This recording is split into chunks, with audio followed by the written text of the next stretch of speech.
Welcome to perspective English teaching.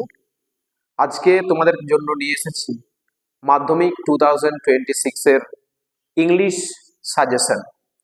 English বিষয়টা বাস্তবে আমরা জটিল বলে মনে করি। মনে হয় যে পরীক্ষাতে সাজেশন মাফিক আমরা যে কোশ্চেন অ্যান্সারগুলো বা রাইটিংগুলো প্রিপেয়ার করি সেগুলো চলে এলে ভালো হয়। কিন্তু দেখো, বাস্তবে একটা জিনিস বুঝে দেখো যে গ্যারেন্টি সহকারে কিন্তু বলা যায় না যে কোন রাইটিংটা মাধ্যমিকে আসবে। আশা করা যায় যে এটা সব থেকে বেশি ইম্পর্টেন্ট, এটা একটু কম ইম্পর্টেন্ট, এগুলো আশা করা যায়। আমি যতটা আমার অভিজ্ঞতা, সেই অভিজ্ঞতাকে কাজে লাগিয়ে তোমাদের জন্য ইংলিশ এক্সামটা যাতে 95% মার্কস আসে তার চেষ্টা আমি করেছি আমার এই সাজেশনের মধ্যে। আমি আশা রাখি আমার দেওয়া সাজেশনের মধ্যে তোমরা কিন্তু অবশ্যই কমন পেয়ে যাবে। দেখো, আজ পুরো বোর্ড জুড়ে আমরা রাইটিং, গ্রামার, বিভিন্ন চ্যাপ্টার থেকে কি কি আসতে পারে, কোন চ্যাপ্টারটা আমাদের জন্য খুবই প্রয়োজন, খুবই ইম্পর্টেন্ট, সেগুলো আমরা দেখব। মন দিয়ে বোঝো, খুব গুরুত্বপূর্ণ একটা ক্লাস। তাহলে আমরা যারা মাধ্যমিক দেব তারা টোটাল আমরা পরীক্ষা দিচ্ছি 90 নাম্বারের। ক্লিয়ার? Total marks 90। এই 90 নাম্বারের মধ্যে আমরা জানি প্রথমে সিন থাকে, সিন থেকে টোটাল 20 মার্কস আসে, 20 নাম্বার। আনসিন থেকে আসে আবারও 20 নাম্বার। গ্রামার অ্যান্ড ভোকাবুলারি সেখান থেকে আসে 20 নাম্বার। তাহলে 20, আনসিন থেকে 20, গ্রামার থেকে 20, টোটাল 60 মার্কস। এরপর সবচেয়ে যেটা জটিল আমাদের জন্য মনে হয় সেটা হলো কি রাইটিং, যেখানে কিন্তু হিউজ মার্কস থাকে, 30 নাম্বার, 3টি রাইটিং থাকে। যদি এই সিন পোর্শন দেখা হয়, সিন পোর্শনে এমসিকিউ থাকে, এসএ কিউ থাকে, ট্রু ফলস, সাপোর্টিং স্টেটমেন্ট দেওয়া ট্রু ফলস, এগুলো থাকে। আনসিনও আমরা জানি 6টা এমসিকিউ থাকছে, 3টা ট্রু ফলস থাকছে, আর 4টা এসএ কিউ টাইপ কোশ্চেন থাকছে 2 মার্কস করে, টোটাল 20 নাম্বার। গ্রামার অ্যান্ড ভোকাবুলারিতে আমরা দেখি প্রথমে ভার্ব ফর্ম থাকে, ব্র্যাকেটে ভার্ব দেওয়া থাকে, এরপর থাকে আর্টিকেল প্রিপোজিশন, তারপর ডু অ্যাজ ডাইরেক্টেড থাকে, তারপর থাকে ফ্রেজাল ভার্ব, আর আনসিন থেকে 4টি শব্দ আমাদেরকে 2 মার্কস করে 8 নাম্বার, এটা কিন্তু খুঁজতে হয়। এই হচ্ছে টোটাল 20 নাম্বার। এরপর টোটালটা থাকছে 30 নাম্বারের রাইটিং। দেখা যাক প্রোজ সেকশন থেকে কোন গল্পটা আমাদের জন্য খুব গুরুত্বপূর্ণ। এটা তোমরা জানো নিশ্চয়ই যে 2025 অর্থাৎ 2025-এ দ্য ক্যাট নামক স্টোরিটা এসেছিল, তাই আমরা কিন্তু এটাকে অপ্ট করব, বাদ দেব। এই দ্য ক্যাট আমরা কিন্তু প্রেজেন্ট করব না, প্রিপেয়ার করব না, আসার চান্স কিন্তু কম, কিন্তু পড়ে রাখতে হবে। ফাদার্স হেল্প আসার চান্স আছে, আসতে পারে, যে কোনো একটা ইউনিট থেকে একটা টেক্সট তুলে দিতে পারে। দ্য পাসিং অ্যাওয়ে অফ বাপু আসার চান্স কিন্তু খুব বেশি, পাসিং অ্যাওয়ে অফ বাপু আসার চান্স কিন্তু খুব বেশি। আবার রান অ্যাওয়ে কাইট, এটাও কিন্তু আসার চান্স আছে, কিন্তু পাসিং অ্যাওয়ে অফ বাপু এখান থেকে কিন্তু টেক্সটটা আসার চান্স খুব বেশি। পোয়েট্রি দেখো, কবিতার মধ্যেও জানি আমরা সি ফেভার এটা এসেছিল, তাই আমরা সি ফেভার বাদ দেব, সি ফেভার এর জন্য গুরুত্বপূর্ণ নয় আমাদের জন্য।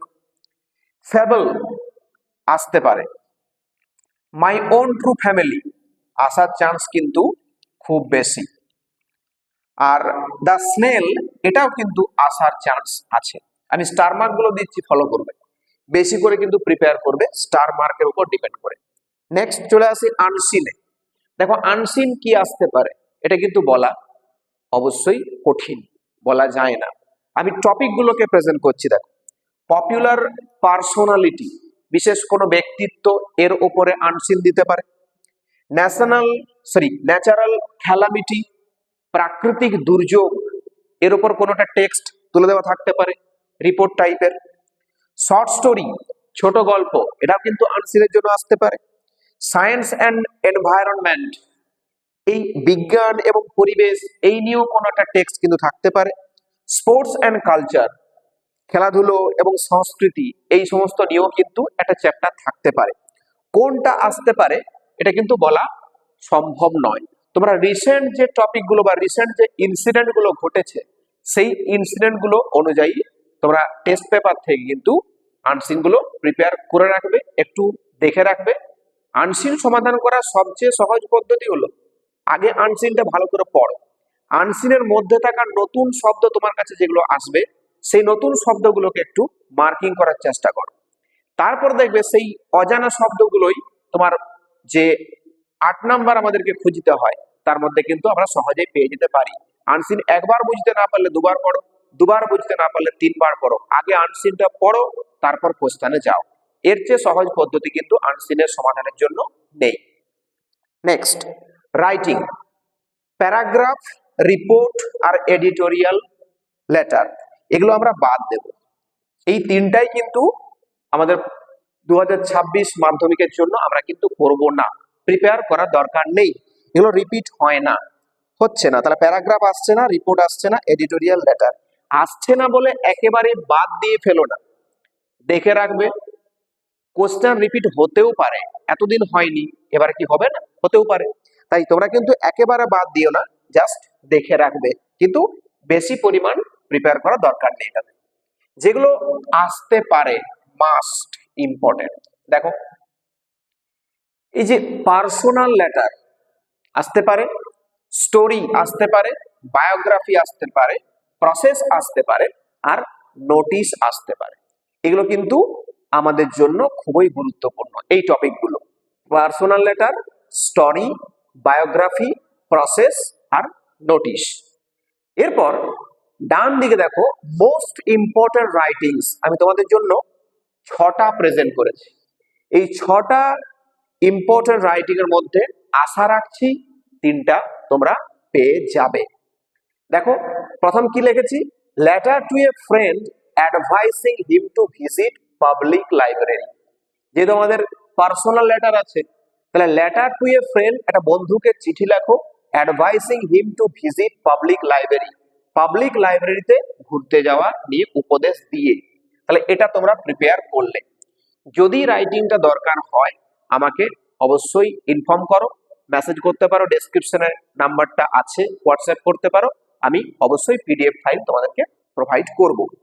Number 2, paragraph on how building is constructed, very very important. কিভাবে বিল্ডিং তৈরি করতে হয়, প্রসেস রাইটিং, প্যারাগ্রাফের অংশ, এটাও কিন্তু আসার চান্স খুব বেশি। বায়োগ্রাফি অফ মৌলানা আবুল কালাম আজাদ, আসার চান্সও খুব বেশি। Notice on inter school sports competition, notice on inter school sports competition, এটাও আসার চান্স রয়েছে। নাম্বার 5 দেখো, notice on opening a library, একটা লাইব্রেরি খোলা নিয়ে নোটিশ আসার চান্স খুব বেশি। Story of crow and the fox, ওই কাক এবং শেয়ালের গল্পটা, এটা স্টোরি রাইটিং এর জন্য ইম্পর্টেন্ট আছে। তাহলে এই হলো মোস্ট ইম্পর্টেন্ট রাইটিংস, তোমরা কিন্তু অবশ্যই ভালোভাবে প্রিপেয়ার করে রাখবে ফর 2026 মাধ্যমিক। এরপর এক্সট্রা কিছু রাইটিংস আমাদেরকে অবশ্যই করে রাখতে হবে, এগুলোর উপর ডিপেন্ড করলে কিন্তু চলবে না। কি কি করব আমরা, নোটিশের দিক থেকে স্কুল ম্যাগাজিন করে রাখবে, ব্লাড ডোনেশন ক্যাম্প করে রাখবে, হেলথ চেক আপ ক্যাম্প করে রাখবে, ডেঙ্গু প্রিভেনশন ক্যাম্প আর ট্রি প্ল্যান্টেশন প্রোগ্রাম, এই নোটিশগুলো কিন্তু তোমরা প্রিপেয়ার করে রাখবে। প্রসেস কি কি এক্সট্রা করে রাখবে, ORS, hand sanitiser, phenyl, paper making, chowmein, rice. এর মধ্যে থেকে বলে দিই ওআরএস কিন্তু আসার চান্স খুব প্রবল, আর হ্যান্ড স্যানিটাইজার আর ফিনাইল এই তিনটা কিন্তু আসা, এই তিনটার মধ্যে যে কোনোটা আসার চান্স বেশি আছে। এরপর এগুলো বাদ দিয়ে রিসেন্ট যে ইনসিডেন্ট গুলো ঘটেছিল সেই ইনসিডেন্টের উপর একটু নজরটা রাখবে। এটা কিন্তু আনসিনের প্যাসেজ হিসাবেও আসতে পারে, রাইটিং এর জন্য কিন্তু আসতে পারে, কি কি টপিকগুলো দেখো। আহমেদাবাদ প্লেন ক্র্যাশ, খুব গুরুত্বপূর্ণ একটা ইনসিডেন্ট। অপারেশন সিন্দুর কিছুদিন আগেই ঘটেছিল। পেহেলগাম টেরোরিস্ট অ্যাটাক, মহাকুম্ভ মেলা, আইসিসি চ্যাম্পিয়ন্স ট্রফি আর নর্থ বেঙ্গল ফ্লাড। এই যে টপিকগুলো আমি এখানে লিখেছি, এই টপিকগুলোর উপর অবশ্যই তোমরা নজর রাখবে। সেটা আনসিন প্যাসেজ হোক বা রাইটিং এর জন্য হোক, কিন্তু আসতে পারে। তাহলে এই যে তোমাদের জন্য আমি সাজেশনটা প্রেজেন্ট করেছি, এটাকে কাজে লাগাও। এই অনুযায়ী রাইটিং গুলোকে ভালো করে প্রিপেয়ার করে রাখো। যদি এক্সট্রা কোনো রাইটিং এর প্রয়োজন হয়, বা আমি যে রাইটিং এই প্রেজেন্ট করেছি রাইটিং গুলো, এগুলো যদি তোমাদের কাছে না থাকে, যদি দরকার হয় সহজ সরল শব্দ দিয়ে কিভাবে লিখলে 95% নাম্বারটা আনা যাবে, সেই যদি রাইটিং এর প্রয়োজন হয়, তোমরা অবশ্যই আমাকে ইনফর্ম করবে হোয়াটসঅ্যাপের মাধ্যমে। আমি পিডিএফ ফাইল তোমাদেরকে অবশ্যই প্রোভাইড করব। টিল দেন আমাদের পরীক্ষা খুব সামনেই, ভালো করে পড়তে থাকো, টেস্ট পেপারগুলো কষতে থাকো, অবশ্যই রেজাল্ট ভালো হবে। Thank you.